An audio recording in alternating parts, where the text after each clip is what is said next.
Capítulo 3. A Srta. Minton tricotava no jardim de inverno. Era uma mulher magra e angulosa com um pescoço cheio de veias. Vestia um suéter azul celeste, saia de tweed, vários colares de contas que de certa forma realçavam uma pequena corcunda. Recebeu Tupence com alegria. Bom dia, Sra. Blenkinsop. Dormiu bem?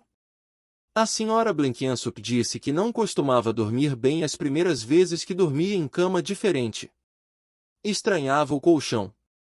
Que engraçado, eu também. Não é uma coincidência? Perguntou a Sra. Blenkinsop. Bonito ponto deste suéter, disse ela, olhando para o tricô da Srta. Minton. A Srta. Minton corou de satisfação. É um ponto bem original, mas nada complicado. Se quiser eu lhe ensino. Agradeço muito, disse a Sra. Blenkinsop, mas sou péssima no tricô, não sei seguir os moldes. Veja esta malha que estou fazendo para os soldados, não sei onde errei. A Srta. Minton deu uma olhada técnica no suéter caqui e apontou com gentileza o erro. Tupence entregou-lhe o tricô, para ser corrigido, agradecendo a bondade da professora. Ora, não é nada. Faço tricô há anos. E eu só comecei por causa desta horrenda guerra. Eu me sentiria muito mal se não participasse, é claro. Ainda mais a senhora que tem um filho na marinha, não é? Sim, meu primogênito. Um rapaz de ouro, Srta. Minton, prosseguiu Tupence animadamente. Não é por eu ser mãe dele que digo isso. Tenho um outro filho na Força Aérea e Cyril, meu caçula, está nas colônias. Meu Deus, como a senhora deve viver aflita. Oh! Derek, pensou Tupence, metido neste inferno e eu aqui, representando uma preocupação que realmente sinto. Devemos ter coragem, disse Tupence. Esperar que tudo acabe logo. Outro dia uma pessoa muito importante do governo me disse, confidencialmente, que os alemães não conseguirão continuar lutando por mais de 2 meses. A Srta. Minton assentiu com a cabeça tão violentamente que quase partiu os colares. É o que eu acredito também, disse ela baixando a voz, misteriosamente. Ouvi dizer que Hitler está sofrendo de uma doença incurável e que até agosto, no máximo, estará totalmente louco. Esta história de Blitzkrieg é o esforço final dos alemães. Ouvi dizer que o racionamento na Alemanha está assustador, os operários estão descontentes. Em suma, um país à beira da falência. O quê? O quê? O senhor e a senhora Cayley vinham entrando pelo jardim. O Sr. Cayley perguntava ansioso sobre o que elas estavam falando, enquanto a esposa colocava um cobertor sobre suas pernas. Sobre o que estavam falando? Perguntou novamente o Sr. Cayley. Sobre a guerra e que tudo estará terminado até o outono, respondeu a Srta. Minton. Bobagem, disse o Sr. Cayley. Esta história ainda vai se arrastar por uns 6 anos. Oh, Sr. Cayley, disse Tupence, o senhor não acredita nisso, acredita? O Sr. Cayley olhou em volta, desconfiado. Será que tem uma corrente de ar aqui? Talvez fosse melhor mudar a cadeira para aquele canto. Fizeram a mudança do Sr. Cayley, sua esposa, uma mulher ansiosa, cuja única meta na vida era servir e antecipar as necessidades do marido, andava de um lado para outro, pegando almofadas e cobertores, perguntando, e agora, Alfred? Está bem assim? Não quer seus óculos escuros? A luz está um pouco forte, hoje? Não, fique quieta, Elizabeth. Tem meu cachecol aí? O de seda. Não faz mal. Acho que vou ficar bem assim, só não quero esquentar demais meu pescoço com um cachecol de lã, talvez seja melhor você ir apanhar meu cachecol de seda. O Sr. Cayley voltou a atenção para os problemas públicos. Como eu disse, pelo menos uns 6 anos, sentenciou satisfeito com os protestos das 2 senhoras. As senhoras estão se deixando levar pela ilusão. Eu conheço a Alemanha, conheço bem demais. Antes de me aposentar, Por causa dos negócios eu vivia indo e vindo para Berlim, Hamburgo, Munique, conheço o país inteiro. Posso assegurar que a Alemanha tem condições de lutar indefinidamente. Agora então que se aliou à Rússia. O Sr. Cayley discursou triunfante, elevando e baixando a voz em cadências melancólicas, só interrompendo a conferência para trocar de cachecol. A Sra. Sprott entrou com Betty, carregando um cachorro de lã, sem uma orelha, e um casaquinho. Vamos, Betty, vista bonzo para podermos dar uma volta. O Sr. Cayley continuava impávido, recitando estatística de dados, todos em favor do inimigo. O monólogo era pontuado pelo alegre balbuciar de Betty, ocupada em vestir bonzo. Bom, ubi, gogó. De repente, um pássaro pousou perto dela, a criança estendeu as mãos para apanhá-lo, mas a ave, assustada, voou para longe. Dick, disse Betty, esta criança está aprendendo a falar muito depressa, comentou a senhorita Minton. Diga tá, Betty, tá. Betty olhou para ela com frieza e comentou. Blue, em seguida forçou a passagem do suéter por um braço de bonzo, apanhou uma almofada e escondeu o cachorro. Rindo da brincadeira ela gritava, esconde! Esconde!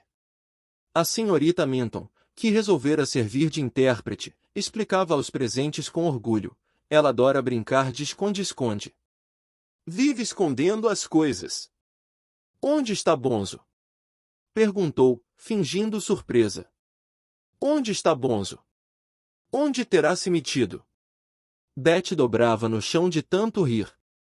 O Sr. Cayley, sentindo ter perdido a plateia na hora em que ia explicar como se processava a substituição das matérias-primas, na Alemanha, tossiu. A Sra. Sprott entrou com um chapéu na mão, apanhou Betty e saiu. O senhor dizia? Perguntou Tupence. As atenções voltaram para o conferencista que se sentia ultrajado. Esta senhora vive largando a criança pelos cantos, esperando que as pessoas tomem conta da filha por ela. Creio que vou precisar do cachecol de lã, minha cara, o sol está sumindo. Por favor, Sr. Cayley, continue sua explanação. Estava tão interessante, disse a senhorita Minton. Enternecido pelas manifestações da plateia, o Sr. Cayley retomou o discurso, apertando o cachecol de lã em torno do pescoço. Como eu estava dizendo, a Alemanha aperfeiçoou de tal forma seu sistema de... E a senhora, o que pensa desta guerra, Sra. Cayley? Perguntou Tupence. A Sra. Cayley assustou-se. O que eu penso? Como assim? Acha que vai durar uns 6 anos?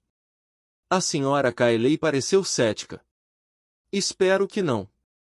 6 anos é muito tempo. Realmente. Mas o que pensa da guerra? A Sra. Cayley pareceu espantada com a pergunta. Não sei, não tenho a menor ideia. Alfred é quem, mas não é sua opinião? Não sei. É difícil dizer, não é? Tupence sentiu-se invadida por uma súbita cólera. Uma tola como a senhorita Minton, um ditador como o Sr. Cayley e uma débil mental como a Sra. Cayley não podiam ser os típicos representantes da burguesia inglesa. E que dizer da Sra. Sprott, com seus olhos esbugalhados e seu ar vago? O que ela poderia descobrir naquela maldita pensão? Nenhuma destas pessoas certamente seria. Os sentidos de Tupence se alertaram, interrompendo seu pensamento. Uma sombra projetou-se atrás dela. Virou a cabeça e encontrou a senhora Perena parada no terraço, observando o grupo. Alguma coisa nos seus olhos, desprezo talvez, uma certa condescendência. Tupence refletiu que precisava investigar melhor a senhora Perena. 2. Com o correr das horas, Tommy se tornava cada vez mais íntimo do major. Trouxe os tacos de golfe, Meadoves? Tommy disse que sim. Sou muito observador, disse o major. Ótimo! Jogaremos umas boas partidas. Já jogou no campo daqui? Tommy disse que não. Não é nada mal. Talvez um tanto pequeno, mas é bem tratado e tem uma bela vista. Além do mais, não fica cheio. Que tal se jogássemos hoje de manhã? Obrigado, aceito. Estou satisfeito que você tenha vindo para cá, disse o major, enquanto subiam um morro. Está cheio de mulheres, acabam irritando os nervos. Ainda bem que está aqui para dividir comigo o peso. Não se pode contar com Kylie, é uma farmácia ambulante. Só fala da saúde, dos tratamentos que faz e das pílulas que toma. Se ele jogasse fora metade dos remédios e desse um bom passeio a pé, diariamente, lhe garanto que em um mês estaria curado. O outro homem é Von Däniken e, para ser franco, Meadoves, não tenho muita confiança nele. Não? E sabe por quê? Esse negócio de refugiado é perigoso. Se fosse comigo, mandava segregar todos, por questão de segurança. Seria uma medida um tanto drástica. Guerra é guerra, meu caro. Eu desconfio desse cal. Para começar, não é judeu, além do mais, veio para cá um mês antes de começar a guerra. Dá para desconfiar. O senhor acha, insinuou Tony. Espionagem, meu caro, não tenho a menor dúvida. Mas aqui por perto não há segredos militares ou navais de importância. Aí é que está. Se ele estivesse em Plymouth ou Portsmouth, estaria sendo vigiado. Aqui, ninguém liga. Mas estamos na orla marítima, não estamos? A verdade é que o governo é muito mole com os estrangeiros. Qualquer pé rapado vem para cá contar histórias sobre os campos de concentração. Veja este rapaz, por exemplo. Conhece alguém mais arrogante? É nazista, não tenha dúvida. O que nós precisaríamos era de uns bons espíritas, disse Tony. O quê? Para descobrir os espiões, explicou Tony, sério. Essa é boa, muito boa. Nesta conversa chegaram ao clube. O nome de Tommy foi dado como sócio temporário, em seguida, foi apresentado ao secretário, um senhor idoso e distraído, e depois de ter pago a matrícula, Tommy encaminhou-se com o major para o campo. Tommy era um péssimo jogador, mas não chegava a destoar do major, que acabou ganhando a partida. Boa partida, Meadoves, boa partida. Você deu azar naquela jogada. Precisamos jogar sempre. Venha comigo que vou lhe apresentar ao pessoal. São simpáticos, embora alguns pareçam umas velhas idosas. Ah! Lá está a Idoc, que foi da Marinha. Mora na casa ao lado de Sans-Souci e é o chefe do serviço de voluntários. O comandante Idoc era um velho robusto, queimado de sol, de olhos azuis, que tinha o hábito de falar gritando. Cumprimentou Tommy amigavelmente. Vai dividir a responsabilidade com Bletchley, lá em Sans-Souci? Ele está meio sobrecarregado de mulheres, não é, major? Não sou propriamente um Dom Juan, disse Bletchley. Não seja modesto, rapaz, disse Idoc. Elas não são seu tipo. Um bando de gatas velhas preocupadas com tricô e conversa. Está esquecendo a senhora Perena. Ah! Sheila, tem razão. Um pedaço de mulher. Estou meio preocupado com ela, disse Bletchley. Por quê? Quer um drink, Meadoves? E você, major? Pediram as bebidas ao garçom, sentaram-se na varanda e Idoc repetiu a pergunta. Aquele cara alemão. Ela tem conversado muito com ele. Será que está se apaixonando? Isso é mal. Compreendo que ela ache o rapaz atraente, mas diante da situação em que estamos isso não é possível. Confraternizando com o inimigo. Que raça de mulheres é esta? Onde está o patriotismo da mulher inglesa? Até parece que não existem mais homens aqui. Sheila é uma moça estranha, às vezes fica deprimida, não fala com as pessoas, sangue espanhol, explicou o comandante. O pai dela era meio espanhol, não era? Não sei, só sei que o sobrenome dela parece ser espanhol. O comandante olhou para o relógio. Está na hora das notícias. Vamos lá para dentro ouvir o rádio. O noticiário foi parco e limitado, uma mera repetição do que já havia sido publicado no jornal. Depois de discutir as últimas peripécias da Força Aérea, homens de primeira, verdadeiros leões, o comandante discorreu sobre sua teoria bélica favorita, isto é, que mais cedo ou mais tarde os alemães iam tentar desembarcar em Learhampton por ser um porto sem importância geográfica. Um lugar que não tem sequer um canhão. O fim. A discussão não continuou por muito tempo, pois o Major e Tommy tinham que almoçar na pensão. Haydock convidou Tommy para visitá-lo em casa, linda à vista, algumas peças curiosas. Não esqueça de levá-lo, recomendou o comandante a Bletchley. Combinaram tomar alguns drinks no dia seguinte na casa do comandante. 3. Depois do almoço, a pensão ficou silenciosa. O Sr. Kyle foi descansar com sua fiel esposa. A Sra. Blenkinsop foi levada pela Srta. Minton para um galpão onde se empacotavam e distribuíam embrulhos para o fronte. O Sr. Meadoves passeava calmamente pela praia. Comprou um maço de cigarros, um jornal, e decidiu tomar um ônibus que o levaria até o velho porto. Este pier ficava na outra extremidade da praia, era considerado pelos corretores de imóveis como o pior lugar de Learhampton. Era zona pobre. Tommy caminhou pelo pier, uma velha construção em ruínas. Alguns caça-níqueis abandonados completavam a desolação da paisagem.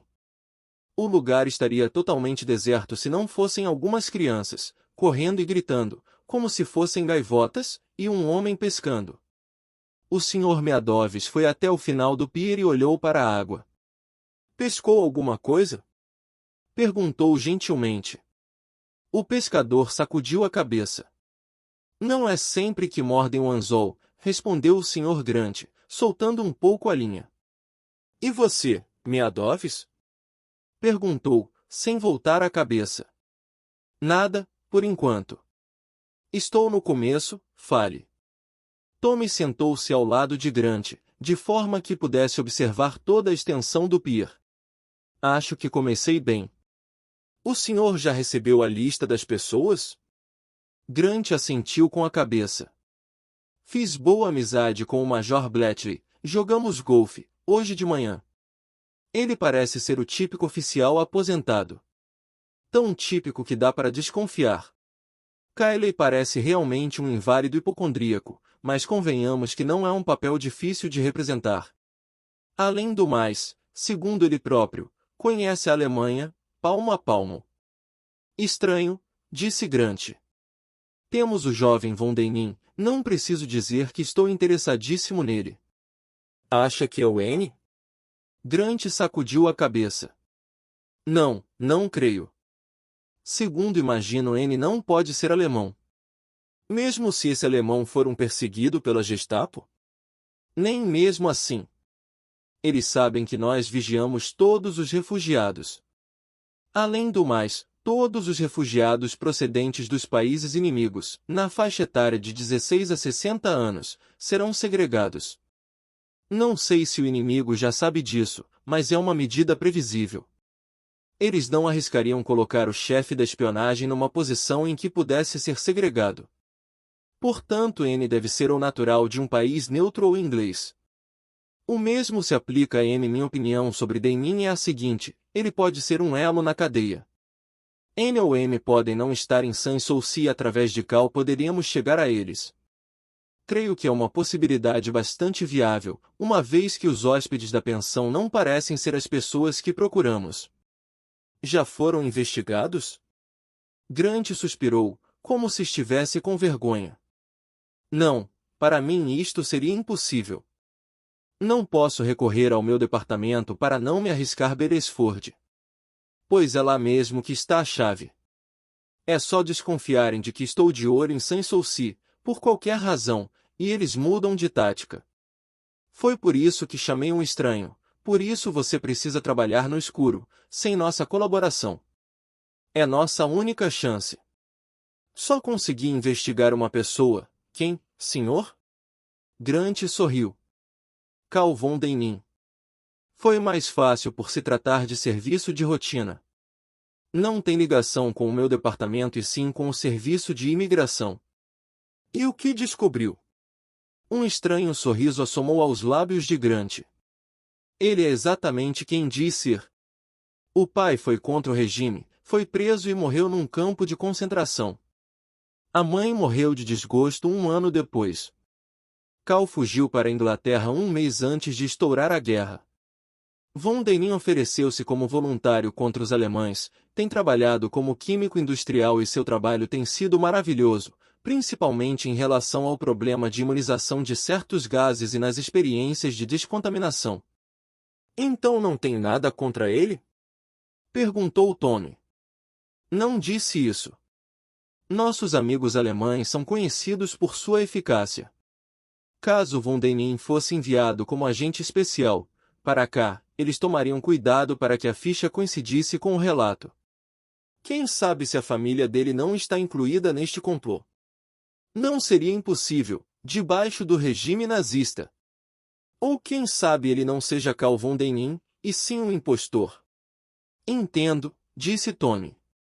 Ele parece ser um bom sujeito, acrescentou. Grant deu um suspiro. Geralmente são bons sujeitos. Nosso trabalho é muito estranho. Respeitamos nossos adversários e eles nos respeitam. Acabamos nos afeiçoando aos nossos inimigos mesmo quando estamos tentando destruí-los. Tommy pensou sobre as horríveis discrepâncias da guerra. Existem outros, porém, prosseguiu Grant, por quem não temos respeito ou afeto. São os traidores, os que traem o próprio país em troca de vantagens pessoais ou dinheiro. Compreendo perfeitamente, disse Tony. São os piores. E merecem a morte. Mas existem, realmente, pessoas assim? Em todo o mundo. No nosso departamento, nas Forças Armadas, no Parlamento, nos ministérios. Temos que acabar com eles.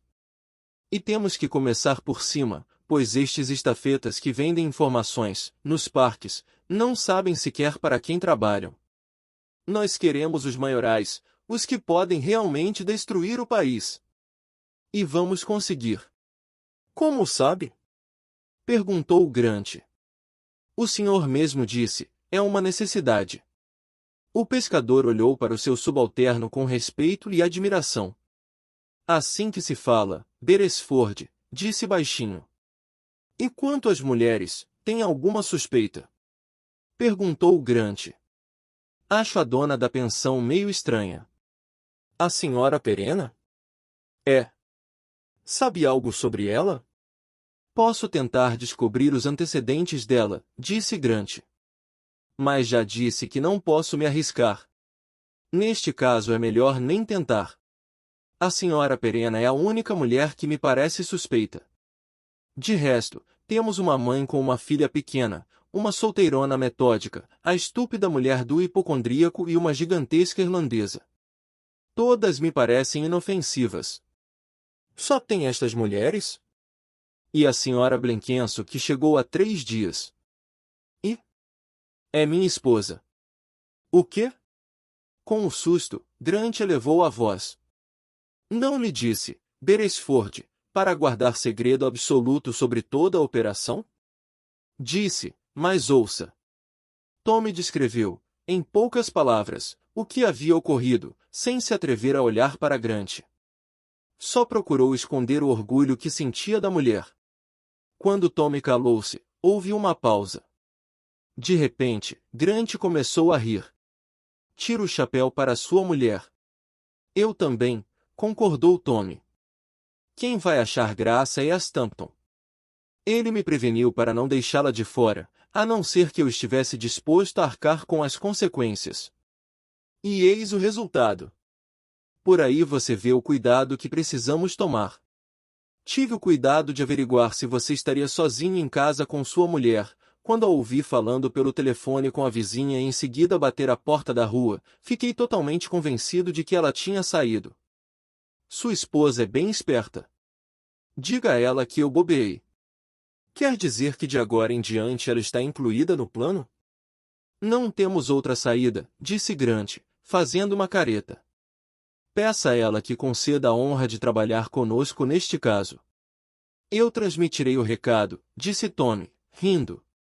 Você não conseguiria convencê-la a ir para casa e ficar em paz? O senhor não conhece Tupence. Estou começando a conhecer. Só queria mantê-la afastada por causa do perigo. E se um dos dois for descoberto? Grant deixou a frase pairando no ar, compreendo. Creio que nem você seria capaz de convencer sua mulher, seria? Não, e não creio que o faria, se pudesse, respondeu Tommy. Eu e Tupence temos outra maneira de encarar a vida. Geralmente quando nos metemos numa coisa vamos até o fim. Tommy lembrou-se de uma frase, dita no final da outra guerra, um risco em parceria. A vida dos dois sempre foi e sempre seria, um risco em parceria.